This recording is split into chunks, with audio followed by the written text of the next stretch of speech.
A 4-year-old little girl from Austin, kidnapped. Her own dad hasn't seen her for 12 years. This has been a long road.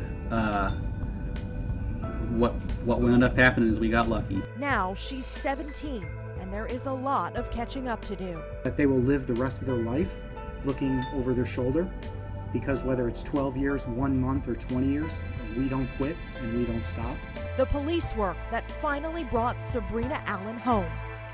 Imagine this, your child kidnapped, missing for 12 years, and then you get the call she's been found. Greg Allen lived that nightmare. He hasn't seen his daughter Sabrina in 12 years since her mother kidnapped her and took her to Mexico. Tonight, Sabrina is back here in Texas, and her dad, who has not seen the Austin girl since 2002, says the first thing he plans to do is ask his daughter for a hug.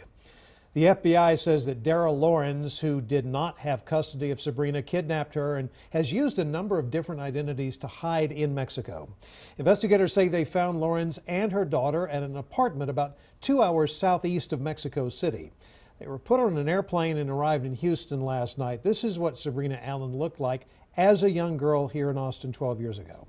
This computer-generated picture shows what authorities believe Sabrina might have looked like now. It was posted on the National Center for Missing and Exploited Children's website. Authorities have not released any actual pictures of Sabrina since her rescue. The Sabrina Allen case is similar to a case KXAN started investigating last year. You might remember Stephen James. He fought to get his 2 sons back from Mexico, where their mother, who did not have legal custody, took the children. KXAN's Angie Bevan has more on these 2 cases and what these Central Texas dads have in common. I'm going to ask her if I can give her a hug. She's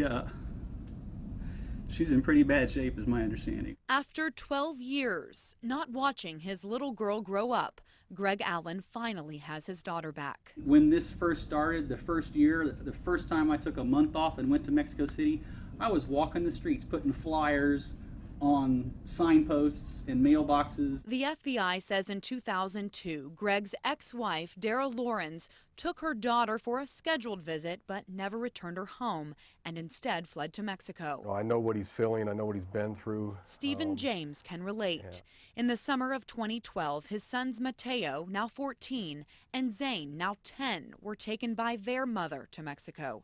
It wasn't until more than a year later that James was with his boys again. It's really a terrible thing that people don't realize, and they don't know the pain until it happens to them or someone close to them. Both dads dealt with the struggles of getting authorities to help out. Both hired private investigators.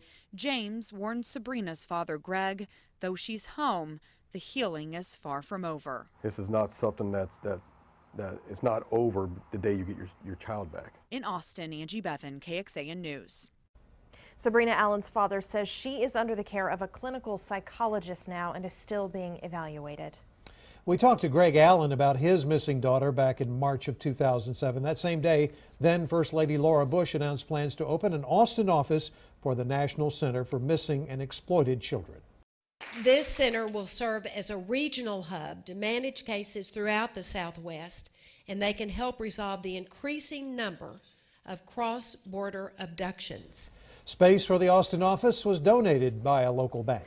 Our investigation of parental kidnappings in Texas took us to the border with Mexico, where last year I interviewed an attorney who has dedicated more than a decade to finding children who are taken out of this country illegally by a parent who does not have custody. Pamela Brown says it is especially difficult to convince U.S. law enforcement that these cases are worth taking. Sometimes I've had kind of pushback from law enforcement in this, and I think it's because of that experience they have of not wanting to get involved in child custody issues and that distaste for those cases. Right now, there are 35 missing Texas children who were kidnapped by a non-custodial family member. That's according to the Texas Department of Public Safety Missing Persons Clearinghouse.